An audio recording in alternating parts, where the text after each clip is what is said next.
about some resources that are available to you, and then we're going to talk a little bit about some questions for you, kind of advising the Gaining Ground Council on where to go next, and then some questions for you to kind of process what you've heard today, and we'll be done in an hour and 10 minutes, or 9 minutes. Sound good? Okay. So, as we thought about resources, like I said earlier, there are just an enormous amount of resources related to FAB accreditation, the documentation requirements. And so we really wanted to try to get you a few that we think are really good, just to not overwhelm you. So if you're going to start anywhere, this is kind of where we wanted you to start. So the first one is with FAB itself. This is the front page of FAB's website. Their website is fabboard.org. You can see here at the top, do you see that little green, it's not a rectangle, but it says EFAB? Yeah. So that's the documentation system. That's the entry into the documentation system for those health departments who are working on accreditation. So it's right there. The FAB website has a lot of good information for you. The overview section talks a lot about the 7 steps for accreditation, a little bit about the FAB board. The accreditation process lays it out more specifically. The Education Center looks at trainings that are available and how you're provided technical assistance from FAB. Research and evaluation kind of tells the history of how did public health get to accreditation, what research needs to be done about accreditation and standards. There's news, which has the FAB newsletter that comes out, usually about once a month, sometimes every other month. You can subscribe to that newsletter. I find it to be pretty useful. It's not overly long, but they give you some good information about what's happening with FAB. And then there's the About FAB section, which just kind of covers how does it work, how is it structured, how is it funded, introduces their board members, those types of things. So the FAB website is the first place that we think you should go. There's a lot of good information there. So at the FAB board website, to get to the standards and measures, because that's kind of an important document, you need to go to the accreditation process tab, standards and measures, and then as you read down through that, you'll find a link to standards and measures version 1.5. I think Sandy was asking me over lunch. So FAB is on version 1.5 of their standards. Version 1, they made some tweaks to because they found some things out as they were working through the accreditation process. Version 1.5 came out over the summer, and we don't yet know when version 2 happens or what version 2 looks like. So for right now, we're in version 1.5. All the self-assessment tools that we've made available are based on version 1.5. FAB has stopped accepting applications under version 1.0, so we need to move to 1.5. The next place to look is under accreditation materials. There's the FAB acronyms and glossary of terms. So I'm kind of nerdy like this. I really like the glossary and acronym guide. It spells out the different acronyms that are used across public health. It uses that consistent terminology so that we're all talking about the CHA chip, not the China chip, or China hip, or that type of thing. That was kind of confusing for the FAB site visitors the first time they were at Lynn County, trying to figure out what does China hip mean versus the CHA hip. So just all of those acronyms we need to be aware of. Woo! I was afraid I wasn't going to be able to say that. So the acronym and glossary is out there for your use. It defines policy versus procedure. What is a quality improvement plan, workforce plan, what's quality improvement, what's performance management. I think it's a really useful guide just for public health terminology, and it's nice that it's being used across the nation because so many times those things are interpreted differently by a funder or funding source, that type of thing. So the acronyms and glossary. So we recognize that we haven't actually shown you the FAB standards document yet, and we wanted to do that as part of this presentation. So this is just one page out of the FAB standards version 1.5. So that top bar, standard 1.1, participate in or lead a collaborative process resulting in a comprehensive community health assessment. Looks at our China part of the China HIP. So the standard is listed across the top, and then each standard has several supporting measures under it. The measure is listed right here, up in that top, it's your left-hand corner. So the measure here is accessibility of community health assessment to agencies, organizations, and the general public. So that's the measure. FAB also took the time to outline a purpose and significance for each measure. So they wanted to justify why it's an important part of public health practice and why it's an important part of the standards. And so those sections are meant to give you more information about why they chose that, why it's important to public health practice. And there's some good talking points in there, I think, in those sections. If you're introducing a concept to a group, I think it can be really useful sections. So that's kind of the overview information about the measure. Then there's required documentation right here. For this one, there's two pieces of required documentation. The first is information provided to partner organizations concerning the availability of the community health assessment. And the second is the availability of the community health assessment findings to the public. So those are the required documents that they're looking for. Then they have a guidance section for each piece of required documentation. Jim Hodina was the accreditation coordinator, is the accreditation coordinator for Lynn County. And one of the things he says that I think is really funny is it's not really guidance, because he thinks of guidance as, you know, consider this and think about this. But in FAB's guidance, there are some, you shall include this and you will have this and that type of thing. So it's not really guidance in the way that we might think of guidance. They're really laying out what they expect to see in that required documentation. Then they also have the number of examples required. I can't think of a time where there's ever more than 2 examples required, but sometimes there's only 1 example required. So most commonly it's 2 examples of everything, and then the data within column tells you how old it can be. Because their accreditation period is 5 years, predominantly 5 years is the time period for all of the documentation. Some things they expect you to do on a more regular basis, like communication with the public, or updating the strategic plan has to happen like within the last 3 years or the last 14 months for a few things. So some of the things are required a little more frequently. It's going to be really hard to do a self-assessment, and it might not give you the best results if you don't use the FAB standards document while you're going through that process because of these guidance sections. They provide you with a lot of good examples of what the documentation could be to kind of help your thinking, and it also has those requirements that you can check yourself on. So that's what the FAB standards look like. The other thing I forgot to point out as we started is that this measure is 1.13A. The A stands for all health departments. FAB accredits state, local, and tribal health departments. And so this is the same measure for state, tribal, and local health departments. If there's a T, it's for tribal health departments. If there's an L, it's just for local health departments. If there's an S, it's just for state health departments. Predominantly, the standards and measures are for all. So everyone, state and local health departments, are held to the same kind of level of accountability with the FAB standards. The exception being the state health department in a couple places has to provide technical assistance around these things. So there are some state-specific measures about that technical assistance. It is about 230 pages if you print it out, so just be warned. It's lengthy. You can buy it. And save ink. They bind it really nicely. Yes. So this is just one measure with 2 pieces of required documentation. Some measures have, 6 or 7 pieces of required documentation. So it's going to look a lot longer.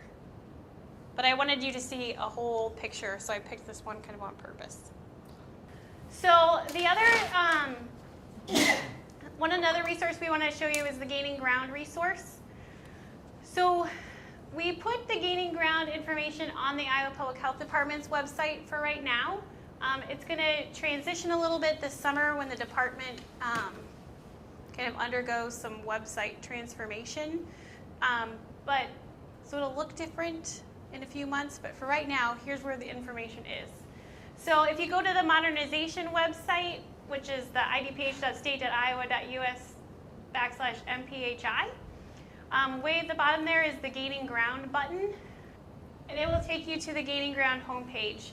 When this screenshot was taken, all that was out there was just that we've been funded, and these are the coalition partners that we've talked about previously. I'm the contact for Gaining Ground at this time, so my contact information is there. And then now you can go in there, and on the website there's 101 resources, today's PowerPoint presentation, the 2 self-assessments that I showed you, and then as soon as I get done with the impact difficulty, whatever it becomes, as I make it the instruction sheet, that'll be up there too. So that's the Gaining Ground, and we plan to try to get people to keep going to the same site. So all the partners, whether you receive information from IPHA, ICFA, IEHA, whomever, should take you back to this one website so that you don't have to look at all the different partners' websites. All right, so we wanted to tell you a little bit about what we plan to do with Gaining Ground over the next, it's about 16 months that we have left of the project period. So we'll have the resources on the webpage from these trainings. And we're working on what we call domain webinars, which is very descriptive. But we want to do about a 20-minute webinar for each of the domains, or no longer than 20 minutes, giving people an overview of what's included in that domain. There should be some talking points for the local Board of Health as part of that webinar. But again, just trying to do everything we can to demystify the FAB standards and measures. So we're working on recording those and hoping to have those start later this spring. And they'd be available to you. We're kind of developing them about 1 a month or every 6 weeks. And they'd be released so that then you'd have the whole set for each domain. We are also working on developing what we're calling our 201 level training. We are looking, and we're going to be kind of making requests for volunteers to be a part of our 201 training. We think that we're trying to target around 20 health departments from across the state who kind of want to take it to the next level with accreditation and participate in some workshops around leadership aspects of accreditation, planning, some of those kinds of things. So we're starting to work on that, and we have to start working on it quickly because our first one is scheduled for April 30th. NACHO is coming to Iowa on that day to provide some training on aspects of public health leadership related to accreditation and quality improvement. And so they're going to be doing kind of the first session with those 20 health departments, and then we would meet with them an additional 2 times throughout the project period, kind of building on that first piece. So I hope that you'll hear more information about that. We do have money in the Gaining Ground budget. We're going to hold those things centrally to pay to bring people in, spend the night if we decide to have a 2-day training. And so we're looking forward to doing that. We are also going to be releasing information about funding opportunities to assist local health departments who wish to seek accreditation. We have money to help pay with fees or to do some preparation work, and so IPHA will be putting out those requests for funding over the next couple of, I want to say months, but it could be a little longer than the next couple of months. We're still working on that work plan. We also are going to hold one more kind of regional training opportunity. We wanted to hold this meeting this year to give everyone kind of the basic introduction, and then we're trying to figure out what the next step is. So if we have counties who don't engage in the 201 level, but they still want to keep learning a little gradually, we want to be able to provide these regional meetings to keep people moving forward.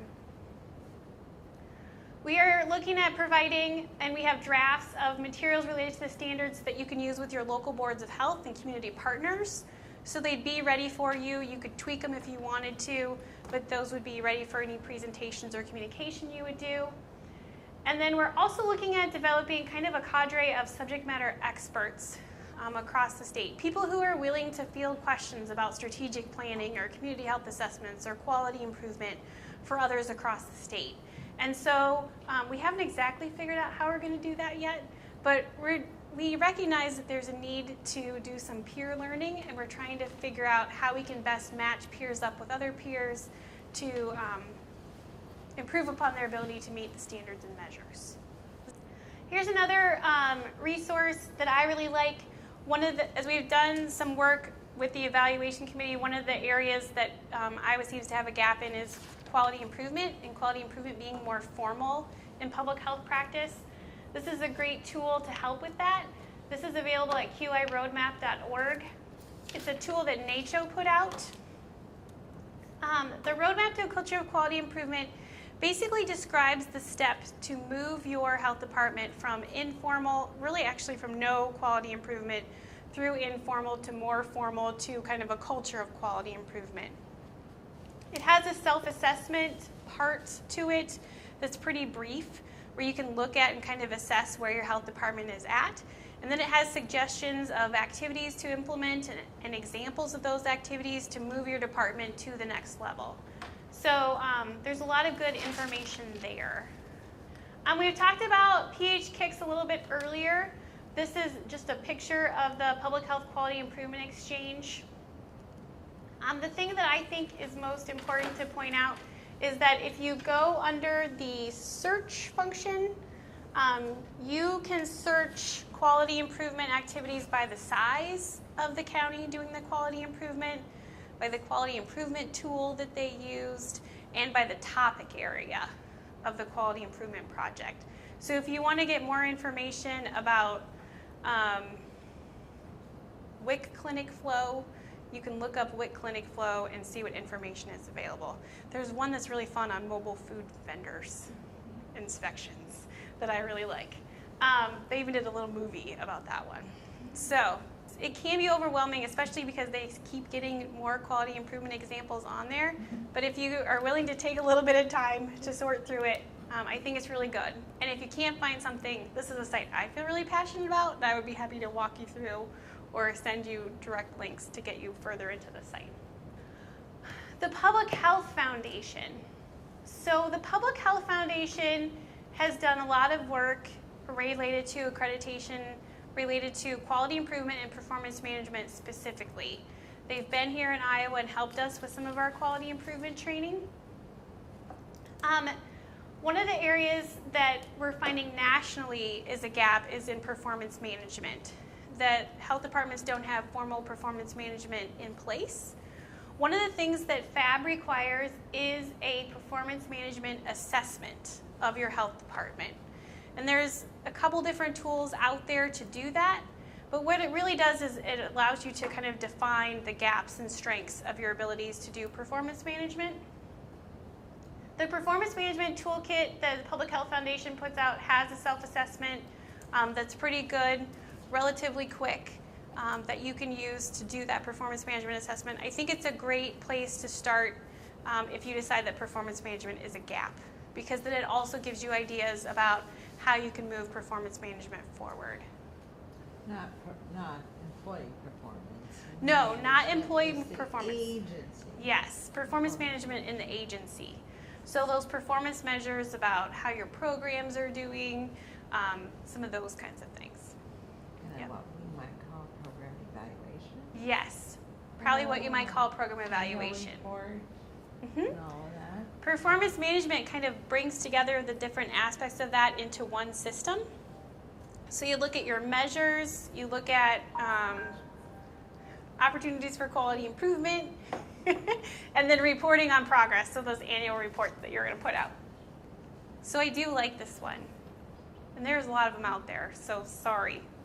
I was hoping to get you somewhere. And I do think that we're going to hear more about performance management nationally as well, because they're still trying to get together better toolkits and more information to help. So also we wanted to give you a live person to call. It's weird when it's me, but I'm not always doing this presentation. So you can call me. Part of my job as the Public Health Modernization Coordinator at the department is to provide you technical assistance related to the standards, quality improvement, and the accreditation process. And I would be happy to answer your questions. Jill Roeder is the coordinator for our Gaining Ground grant. You can reach her at this phone number and email address. Jill, if you have questions, we really think that Jill's going to be able to connect you to people who can answer your questions, whether it's in a subject matter area or the accreditation process. So we wanted to give you her name as well. Also, so you'd recognize her email if she emailed you. So, and then we hope as we progress with our gaining ground kind of planning and work that there will be more people for you to call in specific areas as we figure out what our resources are and kind of who's willing to step up and be the expert, even though we know no one's really an expert in different areas of the public health standards. So please do call us if you need anything.